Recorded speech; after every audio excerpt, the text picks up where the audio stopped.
In a world where carbs are your enemy, you need one man to help you fight your battles. That man is Jimmy.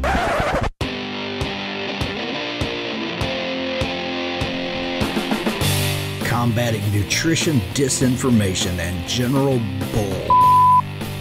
It's Jimmy Rants. JimmyRants.com. What's up, you guys? Welcome back to another Instagram Live, and we're here with another episode of Jimmy Rants.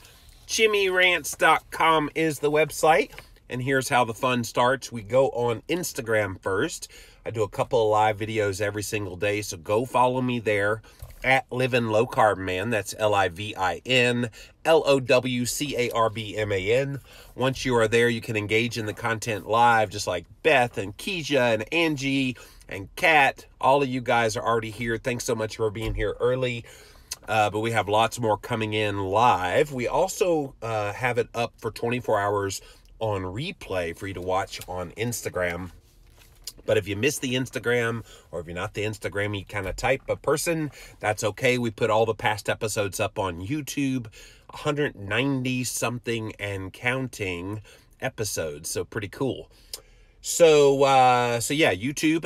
So look, put in Jimmy Rants as a keyword search. You will find the show. Finally, we have a Jimmy Rants podcast, which is on Apple Podcast, as well as Stitcher, which has the best of the best moments of this here show in podcast form. JimmyRants.com is the website. Today's Jimmy Rants is all about a brand new set of guidelines that came out in England.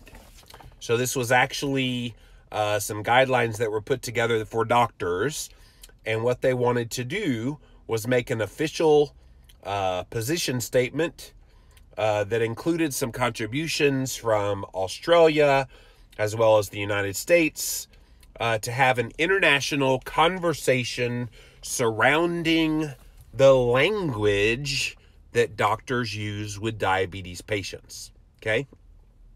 So the name of this organization is the English Advisory Group. So there was a group of people in England and Australia and the United States got together, and they said, we've got to learn how to talk to people dealing with type 2 diabetes a lot better than we do. Because apparently there was enough of a stink about how doctors talk to patients with this condition that they're like, we have to set some guidelines, which seems kind of silly to me. It's like, just treat people like human beings rather than like lemmings. But unfortunately, doctors left to their own devices. And I've heard from people that write to me all the time. My doctor said I'm going to die tomorrow if I don't go on a statin drug.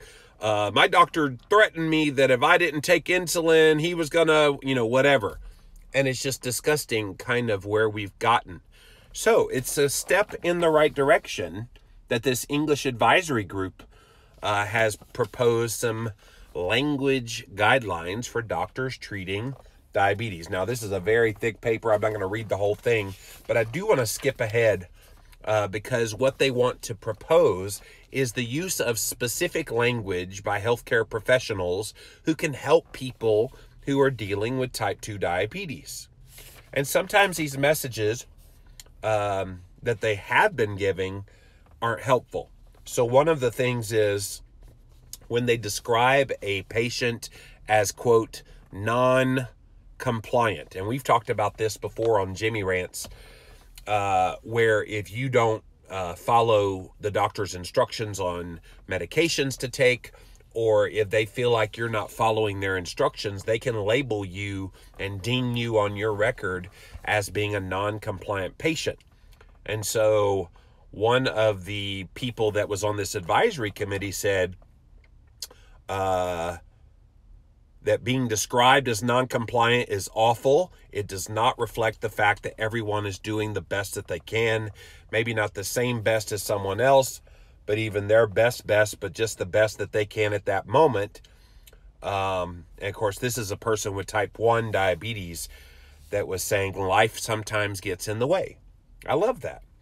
So this is what this is. This is the patients that are saying this is the kind of stuff I've heard from my doctor. So another one who has type 2 diabetes says, it wasn't necessarily the language used by my doctor, but rather the tone of the voice and the attitude of the medical professional in question. I've been shouted at. I've been spoken about rather than to in my presence. I've been ignored, but those same doctors and nurses have been extremely helpful as well at times. I'm yet to experience the ideal, an adult, constructive conversation in an atmosphere of mutual trust and respect. Language is certainly part of that, but so is the attitude. I am loving this, you guys. So if you're just joining us, there is a brand new paper that just came out. This was a group of people from England, from the United States, from Australia, who made up this English advisory group. And what they wanted to come up with was ways to talk to patients that are dealing with diabetes that are a lot more productive than accusatory. All right, so here are some of the principles they say for good practice for health professionals who are trying to help people living with diabetes. Be aware that language, both verbal and nonverbal, has enormous power, which can have a positive or negative effect. Can I just tell you, they could apply this not just to people with diabetes, but really any condition. I have heard so many people who go into their doctor with obesity, and the doctor has a lot of this same horrible bedside manners. So think of that as I'm reading through this. Recognize that some words, phrases, and descriptions are potentially problematic, whatever the intention of the user. Yeah, calling somebody obese, calling somebody a non-compliant patient, using language that is less than flattering is not going to win you any awards. Use language that is free from judgment or negative connotations, particularly trying to avoid the threat of long-term consequences or scolding. I have had so many people write to me and said that their doctors just swear up and down, if they don't lose weight, they're going to die, like next week. And to me, that's disgusting. And what's even more disgusting is when they say, well, if you don't take this statin medication, you're going to have a heart attack. I have heard so many people tell me that lately. It just ticks me off to no end. Avoid labeling the person as their condition. I love this one too. You are not a type 2 diabetic. You are a person with type 2 diabetes. You are not obese. You are a person with obesity. You see the difference? So I love what they're trying to get here. Have a collaborative and engaging conversation rather than authoritarian or controlling. A lot of patients go in to see their doctor and they want that doctor to just tell them what to do, and a lot of them obediently listen. But actually what the doctor's role is in this conversation is more a consultant in your health. So they have knowledge and experience looking at other patients, and you use that knowledge and experience in making the best decision for yourself. But ultimately, the bottom line decision is it's your decision.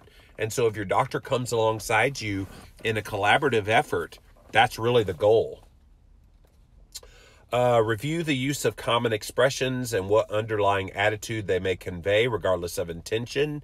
They didn't give an example of that, but I'm assuming just any kind of colloquialism that is common. I'm trying to think within the diabetes world what one of those would be. But yeah, that's a really good one. Avoid language that attributes responsibility or blame to the person for the development of their diabetes or its consequences. I have heard people say, well, if you didn't eat so much sugar, you wouldn't have gotten diabetes, which might or might not be true, but it's not cool to say to a patient. Avoid language that implies generalization, stereotypes, or prejudice, or links one's individual with previous experience of others of similar background. Yeah, you grew up in the suburbs, and I'm seeing a whole lot of patients that have grown up in the suburbs just like you get type 2 diabetes. So therefore, that must be it. How insulting. And yet it happens, you guys. Start to develop an empathetic language style which seeks to ascertain a person's point of view of their condition rather than assume it. Yeah, so they say, you know, I can tell you're eating a lot of sugar still because your blood sugar's way out of control. Rather than, so I wonder what is in your diet that could be making your blood sugar go out of control. Let's take a look. Will you journal your menus for me and write down what you're eating? And next time you come in, we'll take a look at that to see what's going on with your blood sugar control. See how kind and loving that second one was rather than accusatory in the former. Listen out for a person's own words or phrases about their diabetes. Explore or acknowledge the meaning behind them. Become alert to the use of language. Recognize that it can create a negative effect. And consider how to limit any negative effects from language used, both for yourself and the others around you. So then they had a few more examples, you guys. If you're just joining us, we're talking about these brand new language guidelines being put out by this English advisory group. It's a group of people from the UK, from Australia, and the United States that said, hey, we need to teach medical professionals about how to talk to people with type 2 diabetes a little better than they do now, with more tact. And so that's what these language guidelines are about. So we have a couple more patients who gave testimony about how they were treated. A person with type 2 diabetes said, I've been told by a variety of uninformed people that you can't eat that, you're diabetic. It's all your fault, you're diabetic. Doctors and nurses said, you're on insulin because you're just a bad diabetic. This is our first meeting, and before they've even seen the results of my A1C or know anything about me, they're saying these things. Parent of a child with type 1 diabetes says, I hate suffer as a word, and lives with is better. My child has type 1 and is not a diabetic. Would you introduce another child as a myopic? I doubt it. So, what's your diabetes control like? This is kind of the language that they're trying to encourage these medical professionals to have. So for someone with diabetes, this question seems to focus solely on their diabetes rather than what's going on in their life, which you guys know following my Jimmy rants, there are so many things that can impact your blood sugar and insulin levels that are apart from diet. It also assumes when you say, what's your diabetes control like, that it can be controlled, ignoring many variables that contribute to the outcomes, which, like I said, a lot of stress in your life, sleep, other things can impact it. So instead of saying that, how about avoid the idea of controlling diabetes and discuss how it's affecting their life? That's pretty good. Be more specific about the intention of the question. Can we talk for a few minutes about your blood glucose so I can have a better idea of how things are going? I like that. That's pretty good. Ask about their perspective and relate your following conversation to that using language, similar language to them. And then be aware of all your tone and nonverbal cues. That's the big one, you guys. All of us have gone to see a medical professional where they could say all the right things, but their posture and their you know, we've all seen those kind of medical professionals. Yes, this is another big one. So the notion of, well, you're just a non-compliant type 2 diabetic who could care less about taking care of yourself. You're judging, you're blaming, you're shaming. You're being looked at as a threat and a bad example. You're non-compliant. This is just so good, you guys. So many good things in here. So instead of all that, they say, don't use compliant, non-compliant when it comes to this condition of type 2 diabetes. Try to find ways of describing the current situation without offering any kind of judgment or opinion. For example, you have not had good diabetes control and now has, as a result of that, this new complication. You're having X condition because of the diabetes. So we know people with type 2 diabetes can tend to have, numbing of the fingers. You could have all kinds of things happening. And you can say, well, that's a direct result of the type 2 diabetes, certainly helping to bring that under control in your diabetes would help control that symptom. See how it's just little subtle language differences makes literally all the difference in the world. This is a big one. Should you be eating that? So a lot of doctors will say, should you be eating that when you tell them like what you're eating in your diet? Should you be eating that?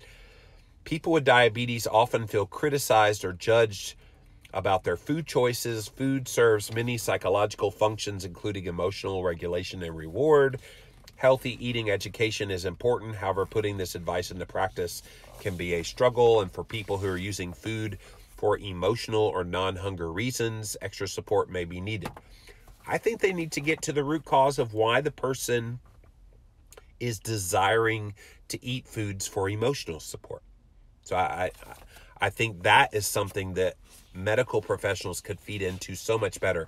And oh yeah, by the way, if you eat keto, you get to eat delicious foods that fill that need for emotional support while also nourishing your body so that it can help heal that type 2 diabetes. So you get a double whammy in a good way with keto. So their alternatives are talking about shifting the focus from the what and how much of eating to exploring the reasons why someone eats the way they do, to have a helpful discussion. They also say there are many reasons why we eat. Would you like to talk about them? I only wish in this that they would talk about what if a patient comes in with a diet that they like and that's seemingly working for their glucose control, like keto, and they're getting discouraged away from keto. That's the only thing I wish they had put in here a little bit more, because so many people get discouraged by a diabetes doctor who says, well, that red meat's going to give you cancer and make your diabetes worse. And no, it will not. But they didn't address that in here. So anyway, I'm going to wrap this up here soon. The bottom line is language matters when it comes to the interactions that doctors have with patients who have type 2 diabetes. And so the fact that they're trying to come up with ways to communicate in a better way, and I love this little graph here. Seek to be more empathetic. It sounds as though your diabetes is really hard to manage at the moment, rather than stigmatizing. You're just in denial, right? Seek to be empowering. What changes do you feel are needed right now? Rather than shaming and blaming. It's being overweight that's causing you your problems. I know you've heard this stuff. Seek to be respectful. I sure appreciate you coming to this appointment today. Rather than authoritarian. You must take your medications before my next appointment. Right? Seek to be trust building. I will definitely discuss your situation and let you know what they say with the specialist, rather than demanding, before you come back to see me, I want to see 4 blood tests a day for 3 days so I can check what's going wrong with you. You like this language, guys? So seek to be more person-centered. What thoughts have you had yourself about your glucose? Tell me why you think your blood glucose is out of whack. Rather than disapproving, you aren't meant to take insulin like that. Come on. Right? Seek to be encouraging. I can see the effort you're putting in. Keep up the great work. Rather than discriminating, I don't think they'd get much from a diabetes education class.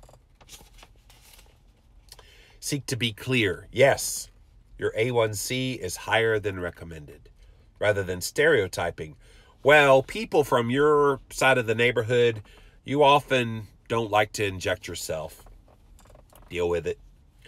Seek to be reassuring. Diabetes brings lots of ups and downs, but it is manageable, and there are lots of ways to deal with it. Rather than assumptive. I think you'd cope better if you just took insulin and just took care of it. Seek to be more understanding. Now, doesn't sound the best time to be concentrating on your diabetes. So, understanding of someone going through something in their life doesn't sound like it's a good time to be dealing with your diabetes. Rather than prejudging. No one in that family has ever taken much notice of your diabetes, so I don't expect you to either. See what I'm saying? Seek to be more exploring. What makes you say you feel like you're failing rather than judgmental? You're just being completely wrong in this. Seek to be more collaborative. Let's talk through the different options for you controlling your diabetes, and let's see what suits you best. Rather than threatening, if you don't improve your control, you're going to end up on insulin and possibly dead. You see where we're going here, guys? So, the bottom line in this Jimmy Rants, and if you're just joining us in the middle of this, please go back and watch the beginning. There is a brand new language guide that's been put out by this group called the English Advisory Group. It's a group of people in the UK, in Australia, in the United States who decided, you know what, doctors are stupid and don't know how to talk to patients properly. So let's give them guidelines about how you talk to patients, specifically dealing with type 2 diabetes, type 1 diabetes, and I would even extend really any condition about your health, including obesity. These are ways that you're supposed to talk to your patients. Not talking down to them, but bringing them in to the conversation. And I'm really happy to see that this is becoming a thing, because I don't think doctors have been held accountable for the crap that they give their patients. And again, we've all had those moments where doctors have told you, if you don't take this statin medication, you're going to die of a heart attack. And it's just disgusting to me.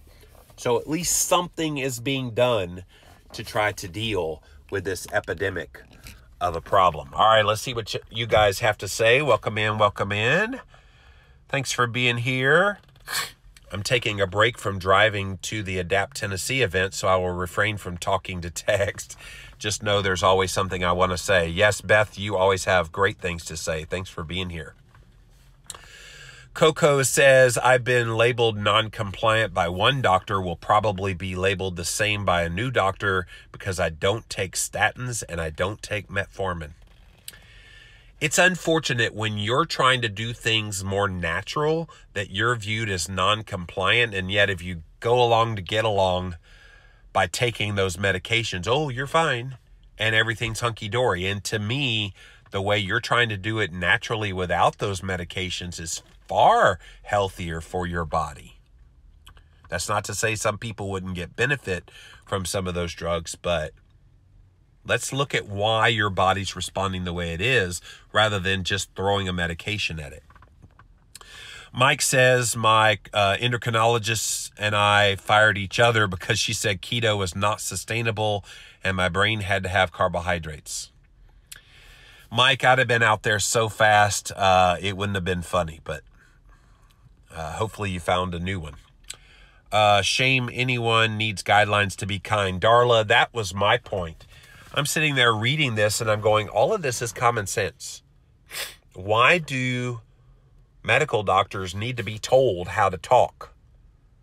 I mean, give them some psychology courses in med school, but why do you have to have guidelines to tell doctors how to talk to patients? Now, let me be very clear. There are some great doctors with kind hearts who know how to talk to patients very well.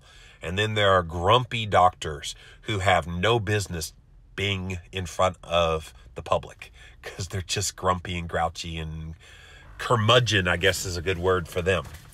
But yeah, I guess having the guidelines now, they're like, whoa, okay, now I know how to do it. Give me a break. Rochelle says, good morning from the treadmill. Well, good morning. Get a good workout in. All right. Kimberly says, wow, I have fired many doctors for the way they've spoken to me. Mine was not about diabetes. I'm human and deserve respect. And that's the thing, Kimberly, is when I was reading through this, I'm like, are these doctors pretending like there's no other doctors in the world? Because if you say some of the things to patients that some of the patients in this paper we're talking about were said to them, and you are a business, which you are, you're not going to be a business very long. Who would keep going back unless they're a misogynist? Why would they keep going back to see that doctor? It's crazy to me. So guys, the bottom line is there are forces at work behind the scenes trying to get doctors to treat you better as a patient. And in fact, one of the things that they put in here too, I don't think I highlighted, but instead of calling you a diabetic patient or an obese patient or a cancer patient, they talk about you being a person. And so if you say a person with diabetes, a person with cancer, a person with obesity, it's a far different thing than saying and then describing you as the disease. And I'm loving the shift in the language. Hopefully you guys enjoyed hearing what they're at least trying to communicate with doctors. Now, whether doctors take to this or not, because a lot of them are set in their ways, a lot of them have been practicing for many years, and so they know it all. You're not going to change that doctor, but maybe some of the newer doctors coming up through the ranks now, the younger ones, maybe they'll see this and go, oh my goodness, let's correct the mistakes of the past in our profession, and let's start talking and treating people with more humanity than we have before. Kimberly says doctors are to come alongside and assist, not demand their ideas be followed. Kimberly, I think when you and I were growing up, it was still that generation of the doctor says and you do. And I think over the past like 15, 20-ish years, that has shifted from the doctor tells you what to do and you do it to the doctor gives you suggestions and then now you make the best decision. Tilda says, I wish my doctor would be more reasonable. I eat carnivore. I'm all around healthy, but my LDL is elevated. So she thinks that she has to put me on statins, although my arteries have no plaques. Tilda, I mean, the best you can do in that instance is show me the disease. Where do I have disease? Because high LDL cholesterol is not a disease. And so if she wants to run the CT heart scan to see if you have any calcified plaque, they do want to do a carotid artery scan, CIMT. They want to run an NMR lipoprofile to see the breakdown of the particles that are in that LDL, because I've talked about this before. LDL isn't just one number like most people think. It's a multiplicity of numbers. And so you're doing the right thing, but it is a shame that this doctor is shaming you for eating the way that you're eating and getting ostensibly really good triglyceride levels, lowered inflammation, lowered blood sugar, everything else is good. But because LDL is wackadoodle in their mind, she's going to go bat crap crazy. Well, if there are thousands of people knocking down their doors, doctors have no incentive to change their methods. Mike, you're right. And it's one reason why I tell people be very selective about who you have on your healthcare team. Because at the end of the day, they are basically the consultants in your business of health. But you're right. Doctors, they have so many people coming to them. Why would they change the way they do things? So, all right, guys, that is it for this episode of Jimmy Rants. JimmyRants.com is the website. As always, we start off on Instagram. We do a couple of live videos a day. So go follow me there at Living Low Carb Man, LIVINLOWCARBMAN. Once you're there, you can engage live in the content, just like all these beautiful people did here today. If you missed the live, you can watch it on replay for up to 24 hours. After 24 hours, it does disappear. So go check it out on YouTube. That's where we put all the past episodes. Jimmy Rants as a keyword search on YouTube or Google. You will find the show. Finally, we have a Jimmy Rants podcast on Apple Podcast as well as on Stitcher. JimmyRants.com is the website. So until next time, we'll see you then.